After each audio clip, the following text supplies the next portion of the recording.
We're talking about energy and logistics, and in this particular point, if you had to put your finger on 2 or 3 choke points, on energy and logistics supply chain that keep you up at night, what are they? Well, look, I mean, the Indonesian archipelago is it. I mean, and the reality is, a significant portion of trade, commerce is traversing through that region. Okay, and that's not just for ourselves. That's for all the stakeholders that we've mentioned. China, Japan, Korea, and so forth. Our energy supplies have become rather constrained, not the least of which we're down to a couple of refineries now. Mm. So our reliance on, the importing of our fuel requirements is greater than it's ever been.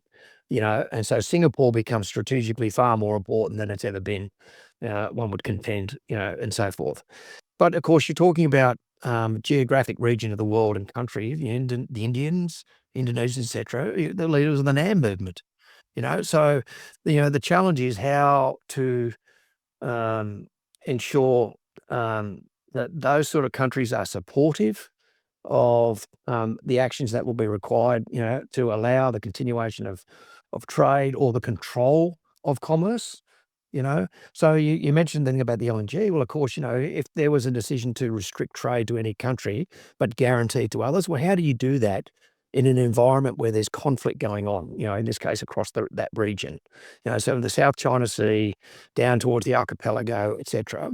It's a pretty congested space if there's a conflict going on between, the PRC and US and others, perhaps, but also there's a requirement for trade to continue in some form or another and all be controlled.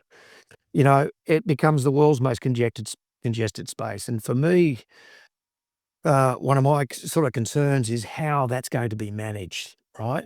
The trick for Australia, of course, as I mentioned earlier, amongst other things, is how the government can remain supportive, and the Australian people supportive of a decision to remain supportive.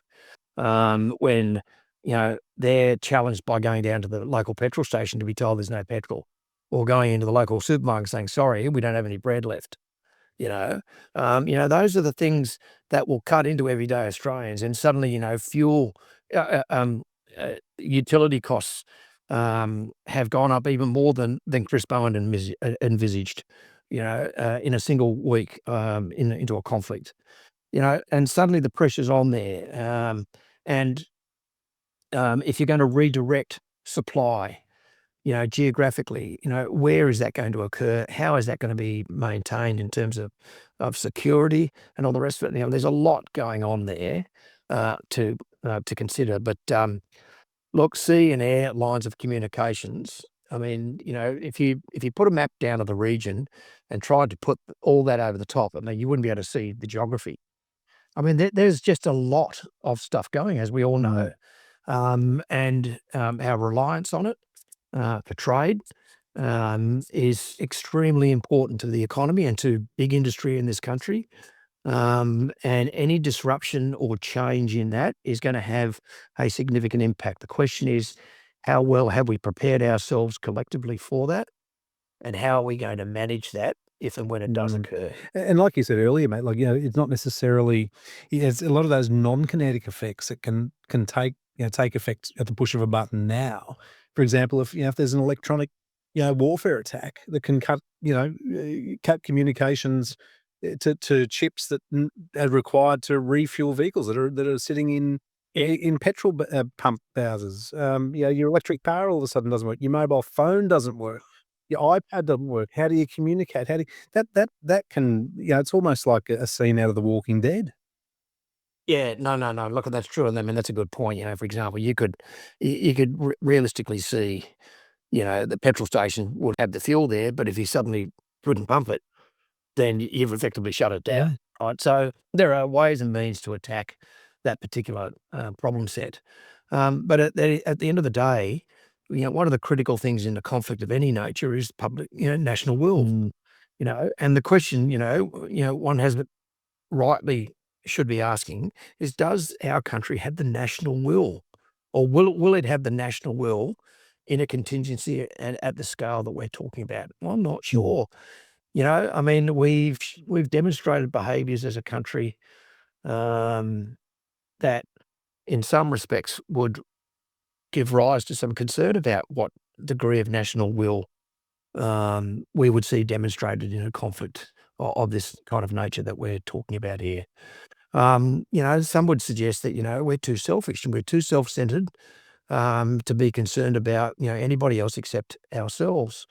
But the truth is, something like this would require compromise, sacrifice, etc., and a government that recognises that and is prepared to commit to what's going to be required to do that. But the national will would need to be there. Yeah, and that's not a vote winner for the government, given this particular generation as well, which there's no resilience. And it's all a me culture. Like you said, no one's willing to sacrifice, especially people older than us have been through tough times. But these days, mate, Yeah. if someone can't access their TikTok within 5 minutes, there's a meltdown. Yeah, look, I kind of think we're in a transition period at the moment. I've thought about this a bit recently. It used to be this type of discussion that we're having now, you and I would be branded as alarmists, generally speaking. Like, really, there's that war, it's never that's not coming.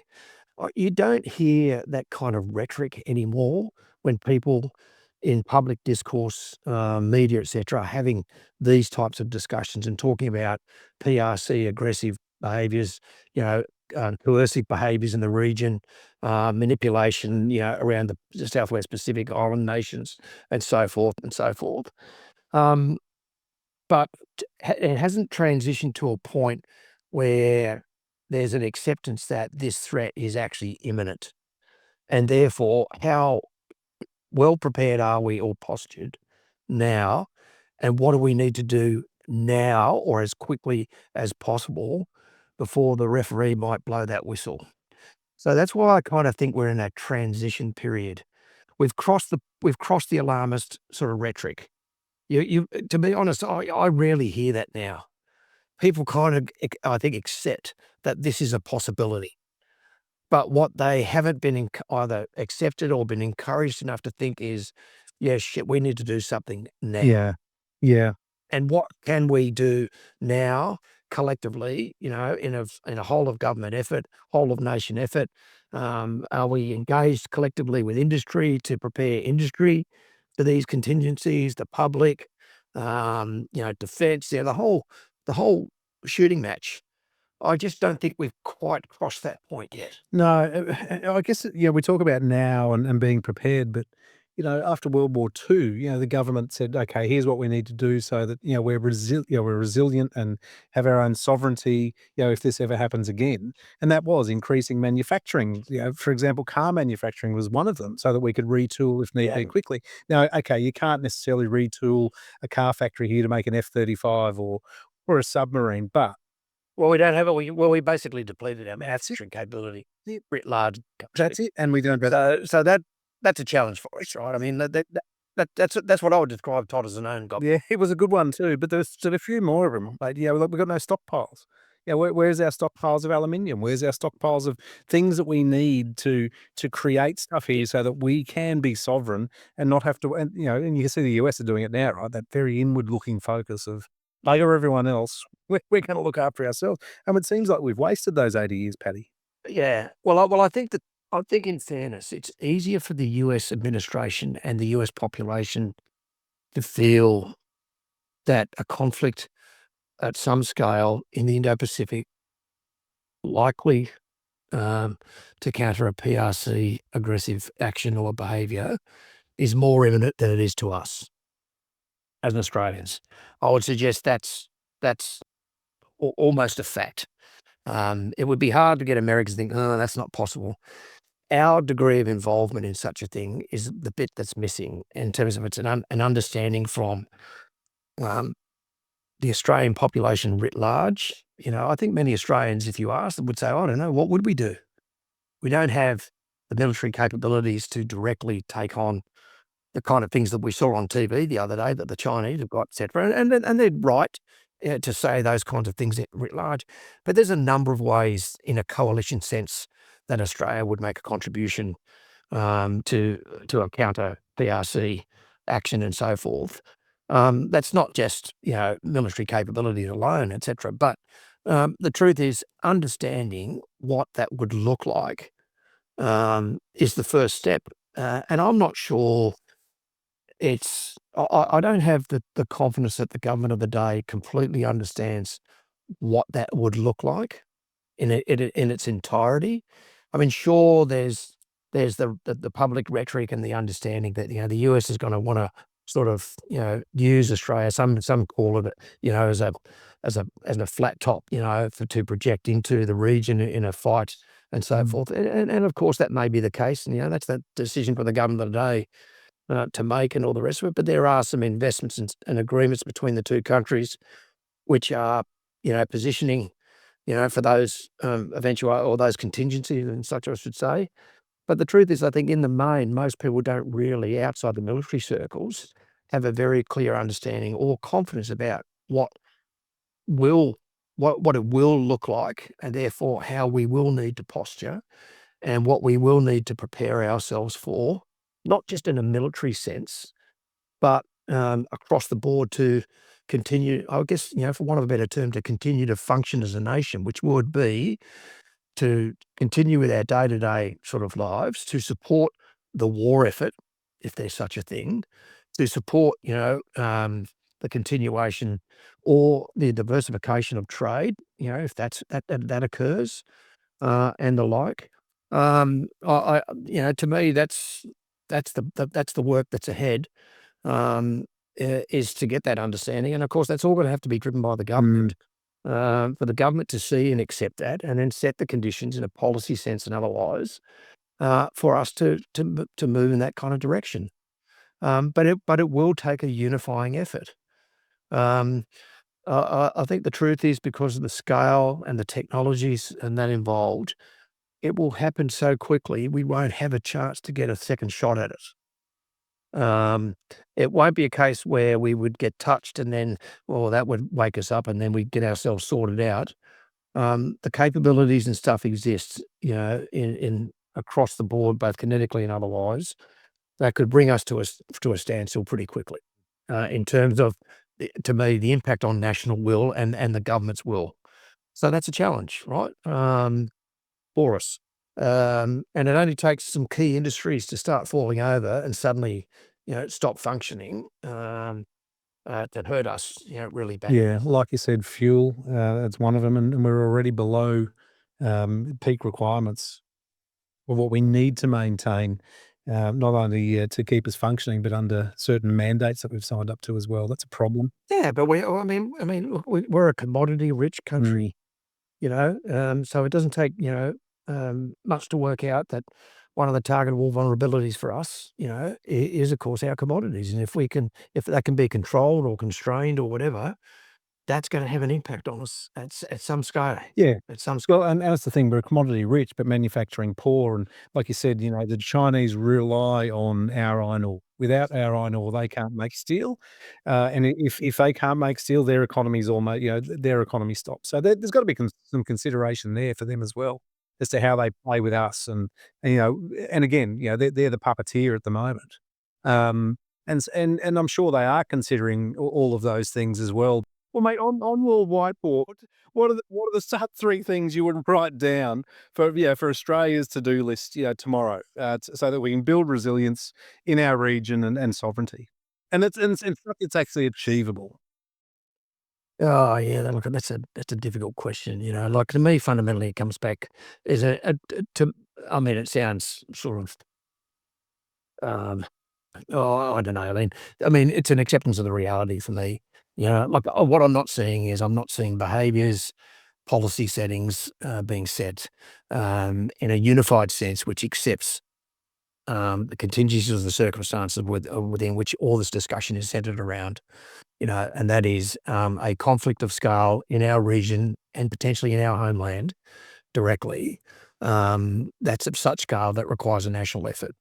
Until that, to me, that's the unified position that we need to adopt first and foremost. That is a government-driven requirement. The government needs to accept that and then drive everyone, to understand and believe to that, and then set policy, etc., across the economy, across the board, in order to achieve what's required to posture for that.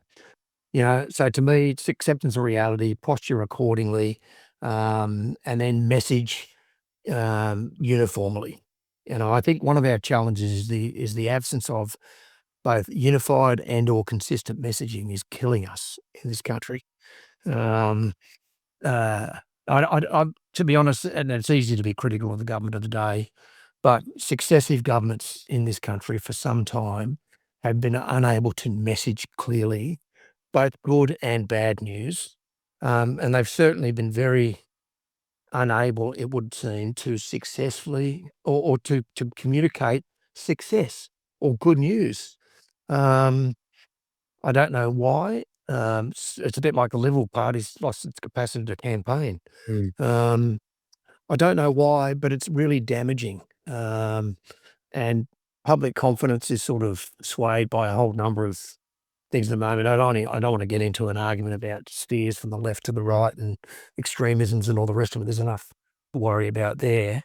But at the end of the day, the government of the day is responsible to set the tone, set the conditions, unify the nation, and then drive us through respective policy successings and leadership, to where we need to be. But, look, it's like the alliance question with the US. I don't like the media rhetoric where it singles out, personalities. It's about Albo's meeting with, or potential meeting with Trump and the rest of it. It's not about the president and the prime minister. It's about the countries. It's about the alliance between the US and Australia. And that alliance has survived good and bad prime ministers and good and bad presidents and administrations, arguably. But at the end of the day, hopefully it's strong enough to withstand any tension or friction that exists between two current leaders or even a government and administration at the moment. And I don't know, it's hard to read the signals and all the rest of it. We joke and banter about the $12 billion meeting ticket and all the rest of it, but I don't know. I mean, in truth, it's, one of the challenges, I guess, with Trump and his administration is the uncertainty that he brings gives you some sort of certainty. Mm. You don't know how he's going to behave, and every day is a potential lottery about what they might do. It's not inconceivable to think that Albo, notwithstanding this announcement in the last couple of days about the Henderson facility and all the rest of it, that he may not get an office call. That's not beyond the realms of possibility. That is a concern that we would even suggest that that's a possibility. Right. That is, I mean, when you think of where we've come in terms of relationships between prime ministers and presidents in the past, that is pretty disappointing. I think there is some indications, at least, of the nature of the relationship between Miles and Hegseth, and I'm happy to be challenged on that. I don't see it as being that good, and in part that's probably suggestive of how Hegseth has approached other counterparts and so forth. But I didn't get a warm and fuzzy out of it. Does it the other day in that whole piece there? It all seems staged and last minute. And Vance got thrown in there at the end. But and you could sit there and contend forever about, well, they welcomed that or, but it wasn't a great look. I don't think it didn't give a lot of confidence to the nature of the relationship and where we stand.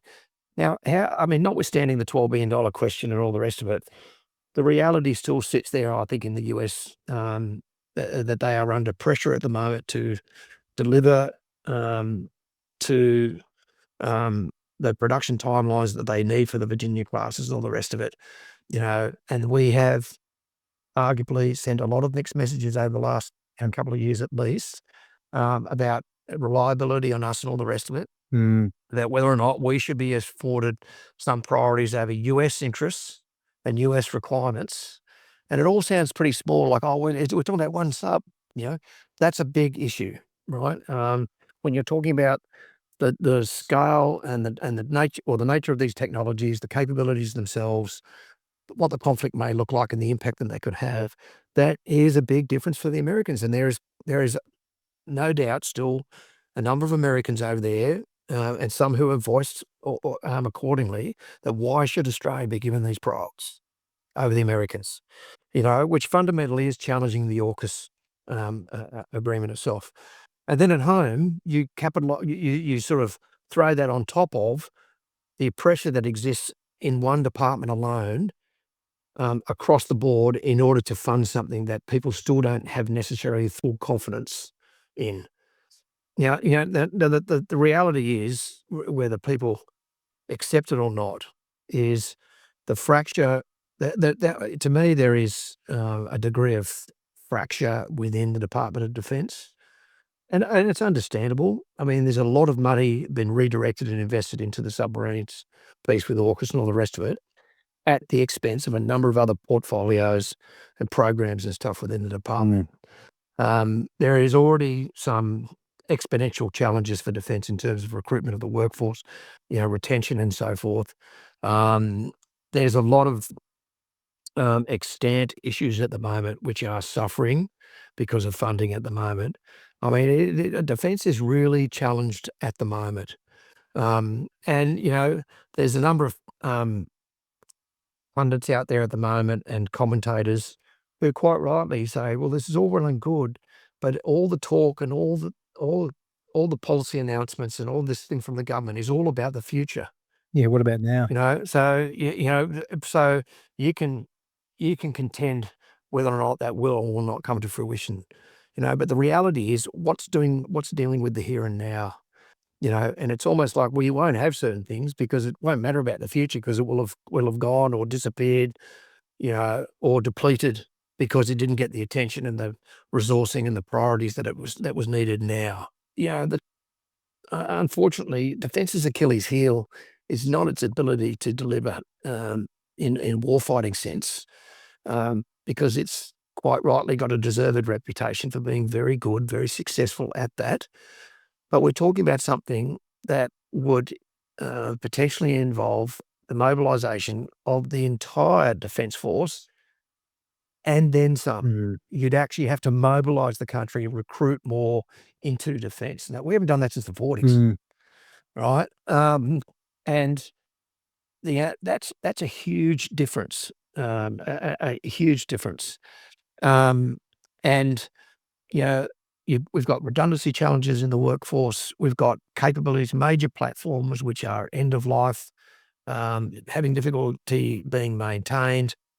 There's any number of stories that you could roll out about unsuccessful programs of major capability platforms that didn't come to fruition, and so forth. So there's a lot, arguably, to be sort of critical of defence as a department in a capability acquisition and procurement sense. But those men and women that are there now are doing in uniform, with APS colleagues, are doing the best they can in some respects, but in an environment where it's challenged in a resource sense and otherwise. You talk about morale then too, mate, right? Because within the department and in those in uniform. Yeah, no, exactly. And it's not easy, to be fair to them. But that doesn't take away the challenges that are there, and it doesn't take away the fact that the leadership is still in place to make decisions and make the right decisions, and et cetera, with what they've got and all the rest of it. But at the end of the day, it's driven to and by direction from the government and resourcing and policy settings that are laid by the government. And it's no secret about the redirection and the reapportionment and prioritisation of resources and funding for to fund the submarine program and all the rest of it, and what impact that has had across the remainder of the department. Yeah. And it's no secret some people have made decisions to leave, the Defence Force because resourcing is so low.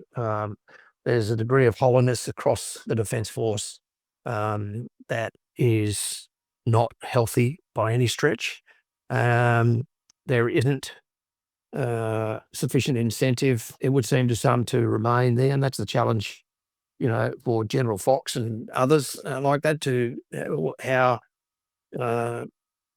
the service chiefs can be supported, to recruit necessary people to be in the Defence Force and the services and the like. But it's not an easy challenge, and at the time when there's arguably there's a strong labour market out there, and so forth. But in many respects, Australia is no different than other countries in the West facing those similar problems. But at the end of the day, we have to be concerned about ourselves. I think the message to the Pacific Islanders is to, if you were going to give them a message now as you want them to get, is you'd want them to understand intent. To see the wood for the trees. The actions of the Chinese in the region, the Southwest Pacific. It's easy for us to see, the deals that have been done, the incentives through, infrastructure builds and all the rest of it, and any potential backhanders and stuff, which it would explain certain behaviours of certain politicians in the region and stuff. But it's getting to see the wood for the trees. It's the sort of question that, what you see now is one thing, but now you're getting your fingernails painted and tested and stuff in Honiara, which that's something new. But that sadly is the reality of what is behind it all, and that's and if that kind of behaviour is not arrested at the outset, then that's what they can all expect. And if you'd like to think for some of them, not only within that country in the Solomons, but across the region, suddenly went, whoa, that's a wake up call. So that's where this would go, kind of thing. That is fundamentally like to those who sort of look at this and the behaviours of, the Chinese and others, you would say, well, okay, well, there's no surprise there. But to perhaps some of the Southwest Pacific Island nation stuff, that would have come as a bit of a surprise. I would hope so.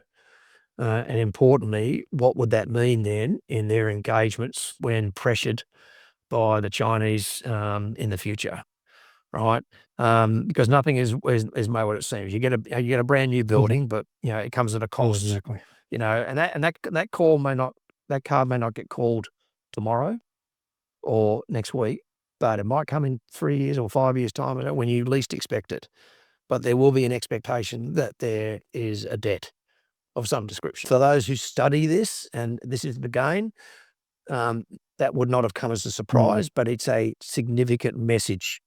Notwithstanding that and the timing of it and stuff is not unimportant. Hey, buddy, thank you. I really appreciate your time. It's so good. No, that's all right. Pleasure. It's always good.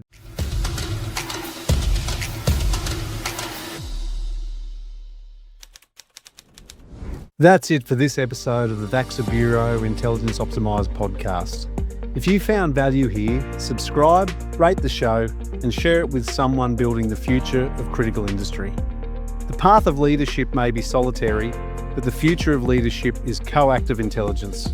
Be ready for today, be prepared for tomorrow.